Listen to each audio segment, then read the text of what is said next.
Welcome back to News Check. Many thanks indeed for keeping us company on the second hours. I had mentioned earlier on we'll be looking at the CBE. We started with CBC, now we have CBE and devolving education, the challenges that we have been seeing and what could be the way forward. Allow me, because of the interest of time, to just rope in my panel of experts. Just next to me we have Estanjeri Maina, who is an educationist and are specialized in the ECDE curriculum. Karibu sana. Thank you so much. Just next to her, we have Boaz Waruku from Elimu Bora.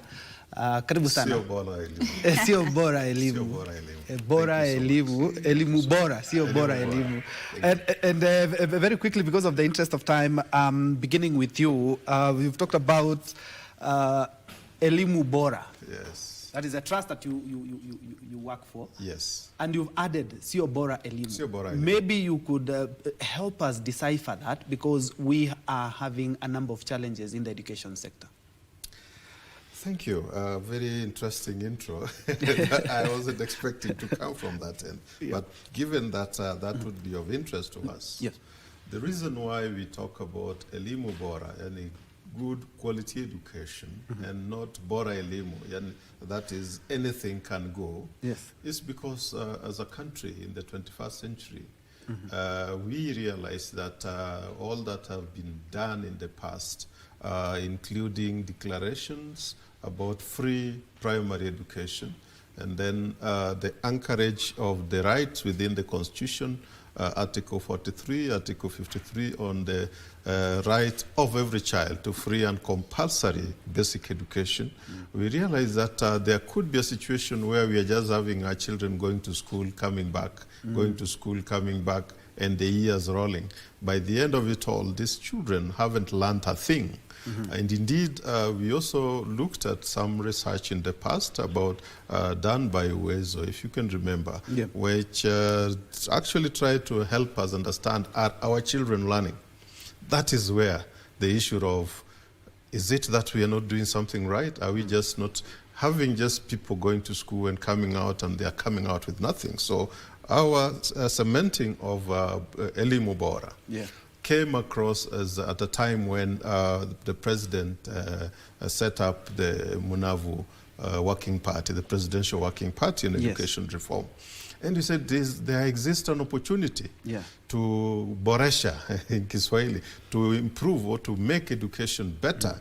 And we said, as Elimu Bora, comprising of several agencies, including the Kenya Human Rights Commission, agencies that have worked in the constitution making, youth agenda, the students from the universities and colleges, including their lecturers through the WASUs and several other bodies in Fawe Kenya, for instance. We said, can all these agencies bring their minds together? And we start seeing what value can we add by making sure that the outcome of this Munavu process would be an outcome that we can be proud of and we can embrace and even oversee and help on the implementation. That is where then the Elimu Bora formation did emerge. And we looked at the three quality parameters to make it Elimu Bora. We said, one, there must be a quality teacher. And that quality teacher should be motivated, not just a quality teacher, well-trained, continuing to develop them, but then they are completely demotivated, including the CBA agreements not being honored, things like that. Then the second one is that the curriculum and the teaching methodology, the teaching materials must also be of quality. And then the third one, definitely the quality learning environment. So all that packed together, that's what we are calling then Elimu Bora. And indeed, we have said that we use it from an angle we call the holistic schooling model, in a way that anywhere in this country, within, across the country, whether in the farthest end from Nairobi or the closest, like even within Nairobi, you have the slums, where there are certain areas which do not even have public education. So we are saying, whatever it is, there should be a holistic education system that when we talk of a school, it should be a standard school. A standard school that qualifies under the 3 parameters I mentioned. And from there, we have been doing research, we've been doing policy analysis, we've been strategically engaging with the policy makers, oversights, and even the real persons who suffer when the education is not right, like the students themselves, just to ensure that education is delivered in a way that would bring meaning to their lives, that their years in school is not wasted, that the value system is right, the character developed is right, the knowledge acquisition is right, the skills and their talents developed is right. That to me is, in a summary, a package, a holistic education. Very good. Thank you so much, Boaz, for actually breaking it down. Thank you. And apologies for busting like that. It's okay. Thank you for giving me the chance. It's a good thing that you've laid the groundwork for us. Esther, I'm looking at what exactly Boaz has mentioned, and indeed from a presidential working group to coming up with something that we can be proud of in the education sector.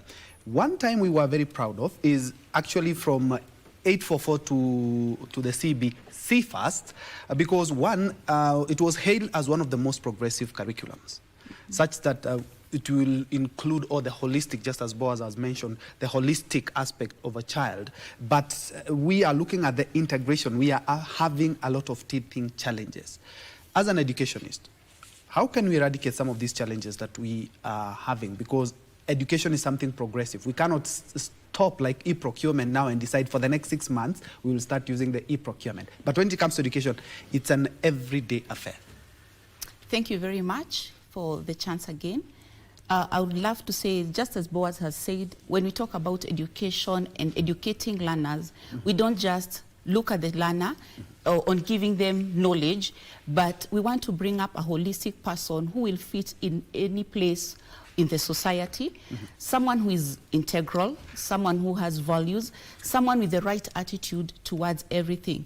And as you're saying, when we moved from the 844, majority of us, myself, an 844 product, and we went to school to pass exams. But here the CBC curriculum came in. And I want to thank the government because they realized they were working with a curriculum which is just a plan. And now they are moving us from the plan to the education. And the education is a process.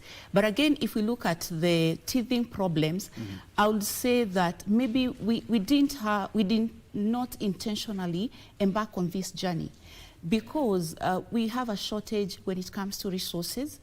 And I'll talk about the beginning of this year, when now we started rationalizing again. We had to merge some of the learning areas. We did not have books. The learners went up to around June, July there. May, June, that's when they got the books. That is a shortfall. When we look at the teachers, a majority of the teachers still have the mentality of the 844. So what would I say? The teachers are not fully empowered on how to implement this new curriculum. So maybe the government, what they can come up with is the intentionality, a plan that is working. And they have it with timelines, not putting many things at a go, and they want to roll them out together.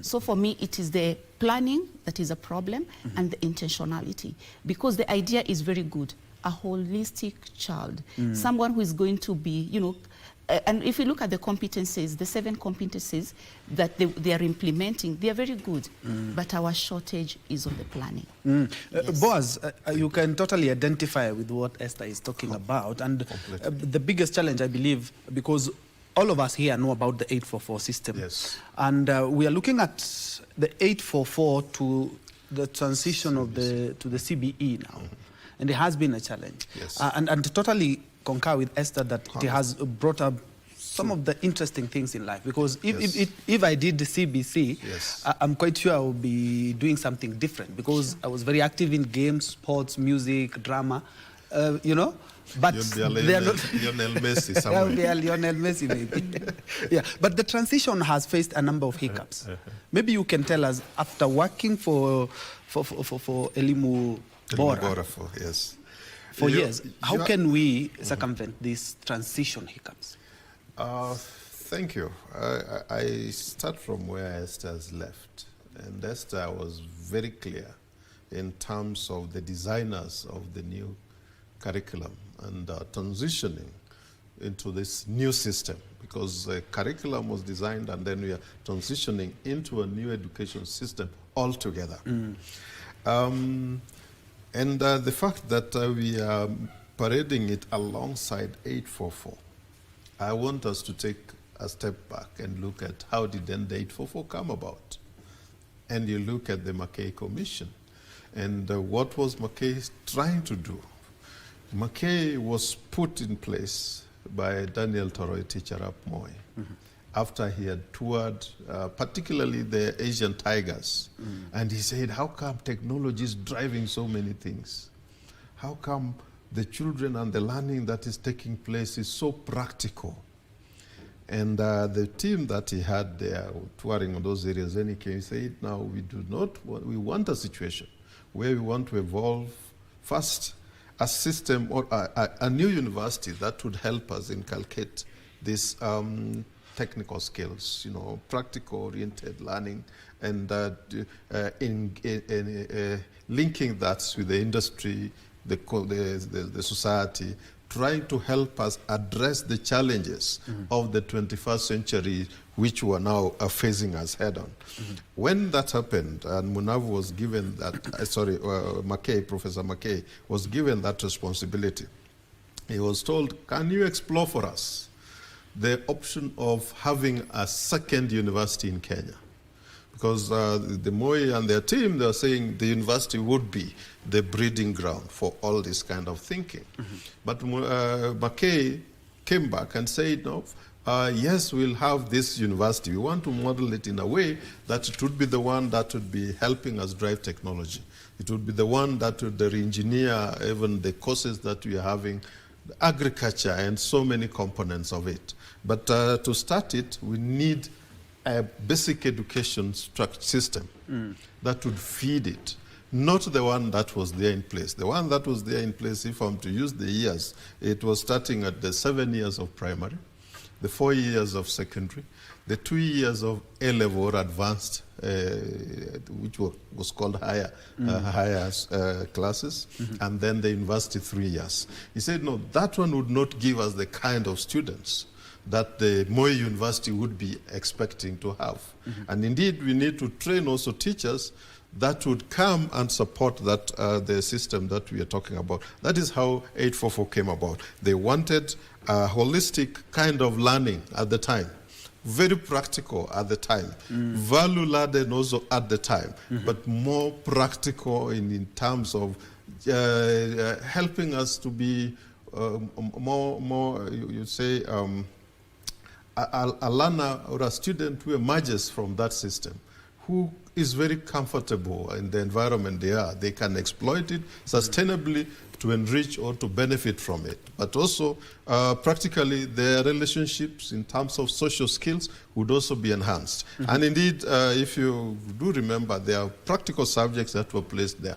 But the challenge is that I'm linking it from there to where we are, so that Kenyans do not forget about where we've come from. What happened is that we did not plan very well. Esther has mentioned the planning component. What also happened is that we did not dedicate resources adequately. The resources, first, like the art and craft, music and all that, they found out that the tools that would be required for the workshops, very expensive. Where they are being produced, some of them they still wanted to import. Music equipment, for instance, importation, and just importing those things, the pianos and all, it would be very expensive. And indeed, that's why they started downsizing and removing some of those. So bring it forward to where we are at CBE and CBC. And the challenges, I don't have to restate them again. If then we do not address what made us to remove all the practical elements of the 844 and remain with only theoretical and exam-oriented frame. If we do not want to get back there, then we must deal with those challenges. We must ensure that, one, we are developing teachers who can handle this curriculum. Because the teachers that we have are 844 teachers. So we must emphasize on the development of these teachers and recruiting them in adequate numbers, but we must also ensure that we develop the infrastructure necessary for developing this kind of learners. Because if we do not, then basically that's why we will find a teacher, as we witness now in JSS transition, a teacher taught or trained to go and teach business studies and CRE, being told to deal with pre-technology courses and science courses and all that. You know, we are at variance on the delivery. So for us not to fall back, because I think that's the question, the main question you asked. For us not to fall back, can we ensure that the planning is comprehensive and every educational need at whatever level, if it is at pre-primary, we start from there, PP1, PP2. We want the learners or the children there first even to have the playground where they find themselves enjoying the learning, and because for them learning is a play. And that is how then they are able to capture the basic concepts from that early stage. Social skills, how they share things and all that. They need that space. And I think when one mentions that, your mind should run to the informal settlements where we are having up-at schools, where there's actually no space. It should be running to the Mabatini ward in Mathare and Ngei ward in Mathare, where there's no single public school. You should then be saying then the government, for us also, because CBE is for all children. For it to be delivered to all those children, we must ensure that then they also have what qualifies as a school. And I started at PP1, PP2, meaning that the space for these children to play and to learn in a less stressed environment, not caged within those, they call them the Mabati structures, or those small containers. That would not help us deliver. When they come to primary, the lower primary 1 to 3 and grade then 4 to 6, where they'll be doing KJSEA, they should also then be enabled to have the pre-KJSEA kind of knowledge and skills developed. Because KJSEA, you've seen how even the assessment is done. A lot of it is, the emphasis is on the practical nature of the learning. How are these children going through? And indeed, it is the learner-centered in a way that your assessment is based on the performance of every child there. Okay. But I want to take you to schools where a classroom has got 100 children. And you have a single teacher. You are expecting that teacher to identify this child's talent, their challenges in learning, and advise on how that can be improved. Okay. That's where we require more and more teachers. I just wanted to take examples to help us understand why then we should go there. And now, coming to the finances and the funding, for example, right now, have we... Actually, allow me to restructure that. Okay. Still on the funding. Okay. Because we have talked about education being the equalizer. Yes. Since 2003, we have been having the free primary education. Yes. And I believe 22 years down the line, we should have built on that. I remember Chief Justice Martha Koome pointing out and saying that if we collapse all these bursaries, the president has bursaries, the governor has bursaries, the MPs, and even the wings to fly, all these, if they are put into one pot, not only would it make education affordable, but it could be an equalizer, because the same facilities I expect at Brookshine is the same facilities I will expect in Turkana.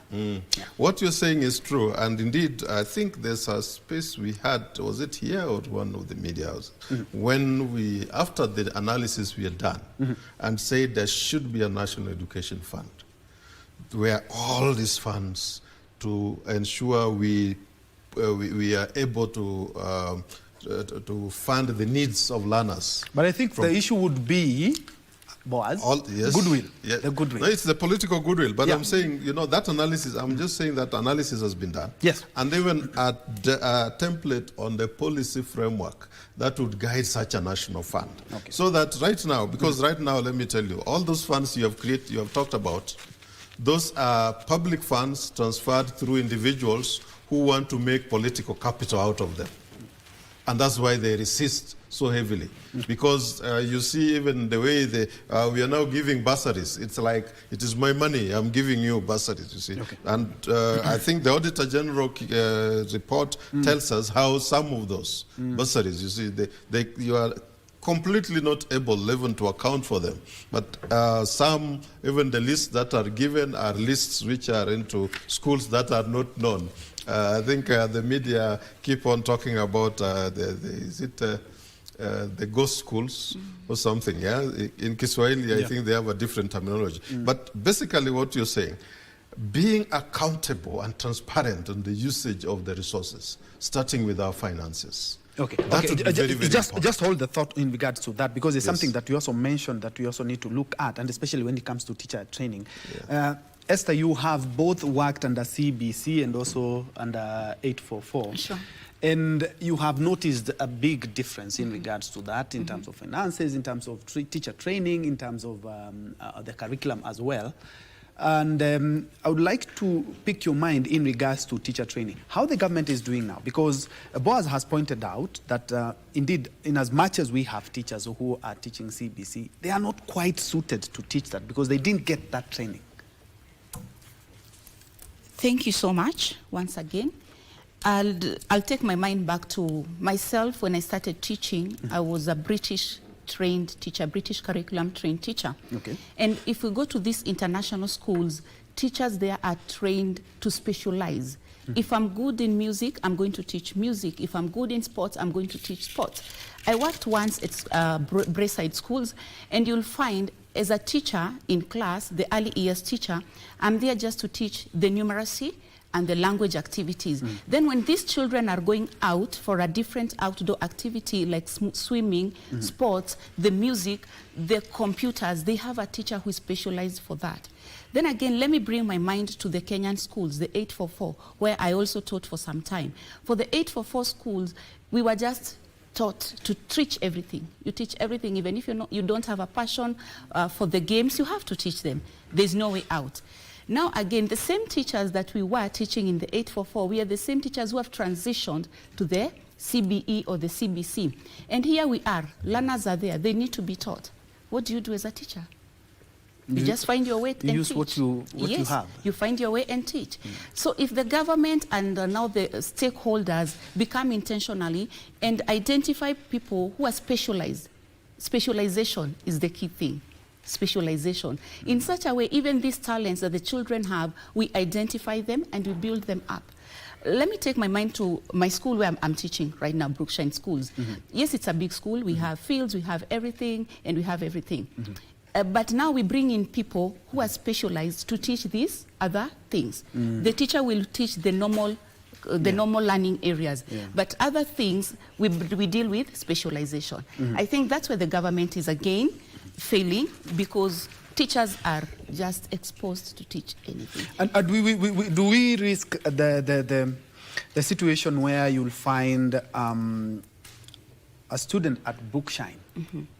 Of course, we perform and we have better facilities, because when growing up, and even in the primary school I attended, and even till today, we don't even have a swimming pool. Sure. The laboratory is being constructed, and it's a school that I found there. It has been there for more than 50 years, but those facilities are not the same. And even if we take time, it's going to take a longer time than when we get into the private sector. How do we bridge this inequality gap? Maybe I can come in on that, because you have put it point blank. Yes. There's a lot of inequality when it comes to delivery of CBE. And indeed, the private schools where Esther comes from find it easy. And why they find it easy is because they are more serious. The resources that are required, they took time to plan and note that when JSS was being domiciled in primary school, they established the laboratories and the workshops that were required. They knew that, okay, for even the teaching or facilitation or instructions to be understood in there, they required teachers who had that orientation. And indeed, those who are already teaching and were not of that kind of specialization, they were given proper induction. That happened. In the public sector, we knew all these things, but waited until the last minute and started now writing. You know, you are gasping for breath. How many of the teachers have been inducted? 2 days exposure. That is not even induction proper. That you say we have retooled them. And indeed, the minister and his team continue says we have retooled all the teachers. But these are teachers. You cannot retool a teacher who's teaching the Kiswahili to come and teach pre-technology courses. You cannot. The same way they cannot come and start teaching music. An example we had was a case where a teacher, a literature in English teacher, who was telling us what we are doing is actually helping these learners to make notes on biological sciences issues. And on maths, we are just looking at the examples. We do with them all the examples, but where now we are expected to give them the exercises so that we mark, because we ourselves were not socialized along that. We leave that aside. In other words, comprehensive learning is not taking place. So develop these teachers right from the training fields right now. I know that they are changing the curriculum, or they have changed the curriculum at the teacher training colleges. Hopefully at the universities, they are also being aligned so that what is being, or the curriculum being used and the structure of the training would bring on board the competency-based education approach. We hope that with that, we'll be able now to start getting those teachers who have been suited to teach. But in the meantime, how do we cope? The coping mechanism right now is very, very critical, because almost a bunch of 8 classes, 9 classes now, might actually be wasted because they have not been exposed to the right material in the right time. You have been told, I think Esther mentioned about the subject rationalization, which is still continuing even up to now. In other words, it's not yet set. Many parts are still moving. The other thing is that they have not been exposed to the right teachers who are able to treat them with the right material, the right pedagogy, you know, the kind of approaches that would enable them to imbibe that knowledge and the skills so that they become the package that we expect to see at the end of that training or teaching cycle. And for us, I think we are saying, okay, yes, we need to be a little bit in a hurry now. Why? Because the government decided to implement CBC in a rush. So if you are implementing it in a rush, then we must try to catch up. We must try and bring the teachers adequate in number. I think the 76,000, the government keeps on saying, and all that is a drop in the ocean, particularly when they are also not skilled on the specialized areas. We also require now to expand the infrastructure because a number of students are joining the schools. And we must also, I think, as we are looking at the infrastructure, I'm talking about the classrooms, I'm talking about the laboratories, I'm talking about the workshops and the playground, the sports, because there's the art and sports science. Where will this be done? They're supposed to be done in facilities that are conducive. We need to invest in that. And where I was trying to reach to, and you said we freeze it, on the finances, that this is the time that we should not be hearing that the ministry is sending money to ghost schools, because we require every shilling. So accountability on the uses of available funds and prioritizing education so that we do not now wait until schools have opened, like what is now obtaining.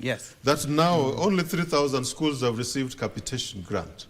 Over 30, we have more than 32,000 public schools that require this. But if only 3,000 have received, what is happening? At a time when they're preparing for the exams, they're preparing for 3 categories of exams.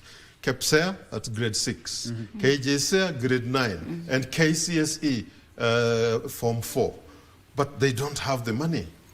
No wonder, I think part of it, because I saw it was part of the topic we were to cover, no wonder there is a lot of stress among the students. You saw what happened at St. George's yesterday. A small, just a small thing can... The trigger is here thin. It's a trigger. It can trigger a huge thing. So it's because probably the uncertainty on how we are even handling this third term.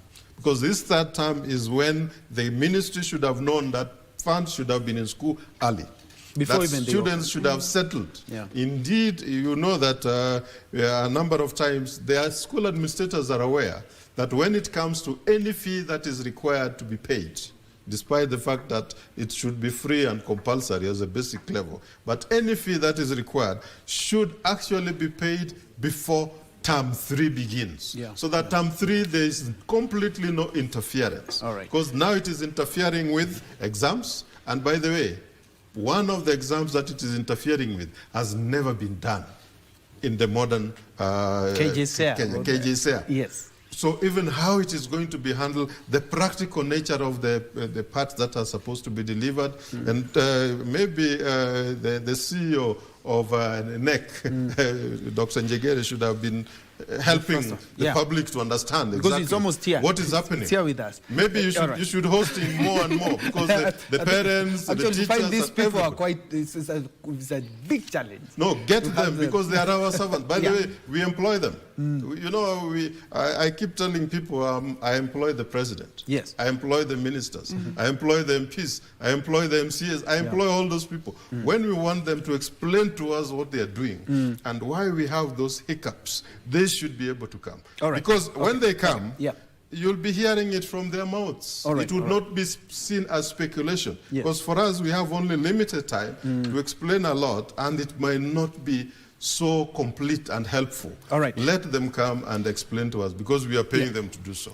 Esther, I'm looking at also the private schools as well, and the teacher-student ratio in the country, we've never, just as Boaz has observed, the government has done something phenomenal. 76,000 teachers in what? In the 3 years that they have been in office. It's quite something, but just as Boaz has observed, we really need to do a bit more in regards to that.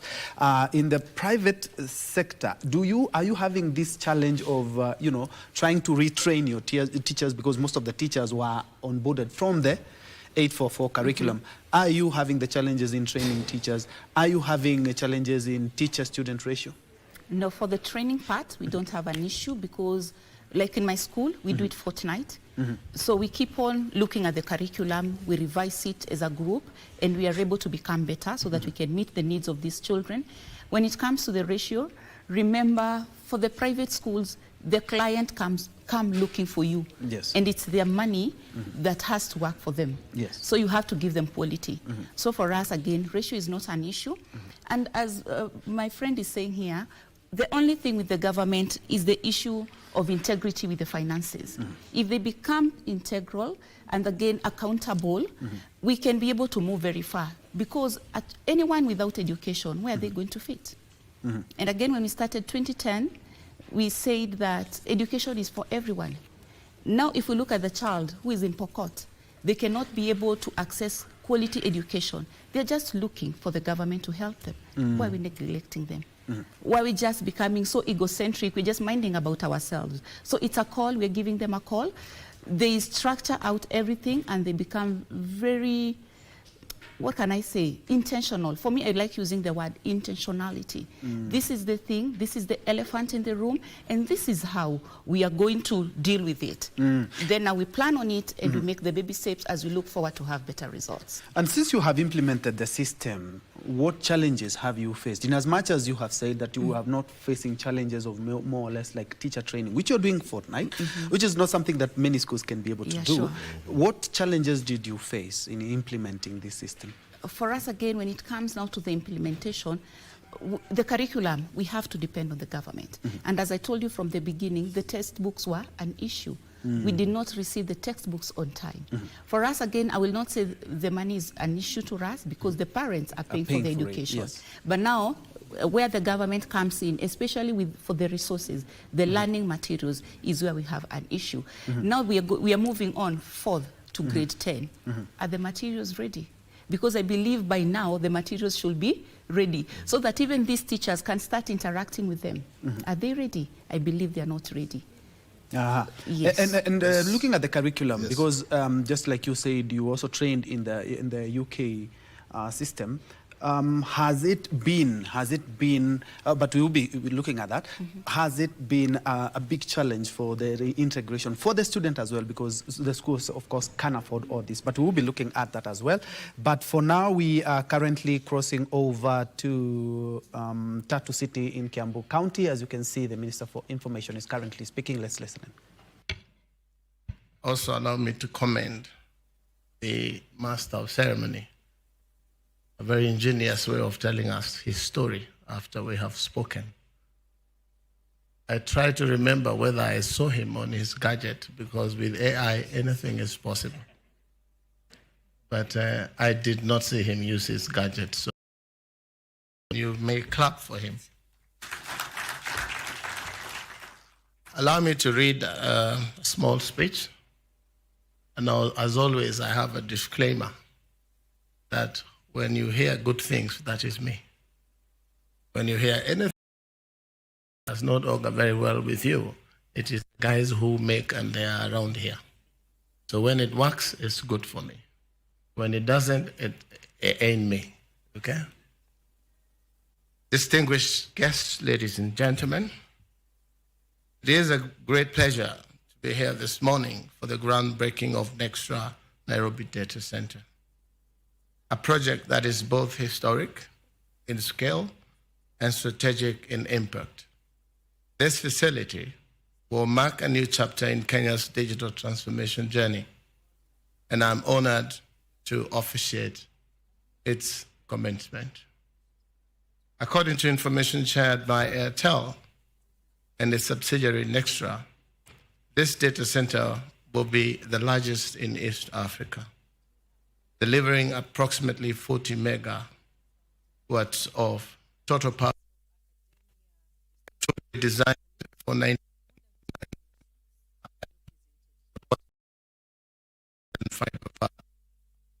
high-power racks and advanced 7-layer security. Crucially, it will also support artificial intelligence and high-performance computing workloads, ensuring that Kenya is prepared for the digital demands of the future. You do agree with me, in this continent, Kenya leads and others follow.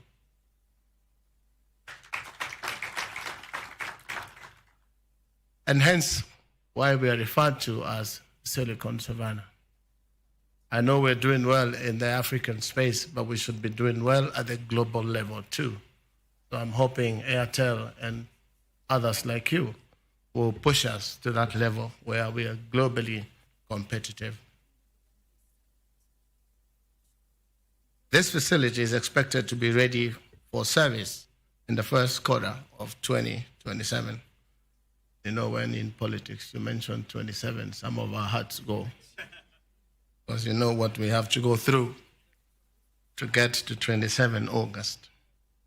Anyway, providing world-class reliability and scalability for hyperscalers, enterprises, governments, and citizens alike, its scale and quality will firmly place Kenya on the map as a trusted host for global and regional digital infrastructure. This project is, above all, a reflection of confidence in Kenya, in our economy, and in our policies, and in our vision for a digital. That has been the Information, Communication and the Digital Economy Cabinet Secretary William Kabogo. They are talking about the East Africa's largest data center that has just been commissioned at the Tatu City right here in Nairobi, and puts Kenya firmly on the global map when it comes to digitization. Of course, we will be having a little bit more on that, but because of the interest of time, we are wrapping up this conversation on education. But kindly allow me to give you 10 seconds each for your closing statements. Kindly. Okay, thank you so much for having me today. For me, I would love to encourage our government, because education is for all and every child is entitled to education. They should come up with a very good plan that will work so that everyone can be able to benefit. It saddens my heart when I hear the finances are not there, and we are not sure of the upcoming examinations that the children ought to do at the end of this year. So it's a call that I'm giving our government to do something. Thank you so much. Boaz? Thank you. My final comments would be, one, Kenyans know that there are definitely challenges on the implementation of this education system, particularly the CBE.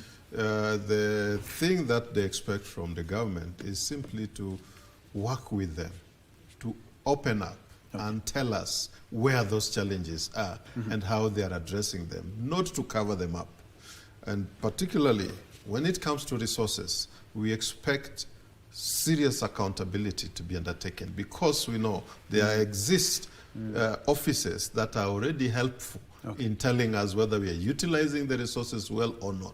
So the government should partner with the public, the parents, the teachers, other stakeholders. Elimu Bora is doing a lot of research, analysis, and sharing with them. At times, we don't see any response that they have. Instead, they think that we do not mean well. We mean well, and we want everybody to be in school and learning. Thank you. Boaz Waruku from the education, from the Elimu Bora, an education stakeholder there, is talking about Elimu Bora, Sio Bora Elimu.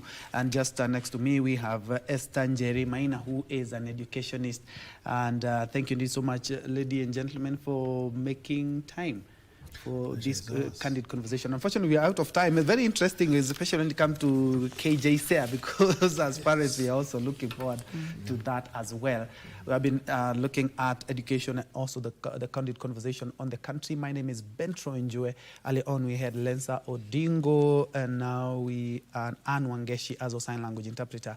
But I'm now giving the baton to my colleague and friend, Khalid Abdullahi, for Kurunzi Mashinani and Tamrini. Have a good afternoon.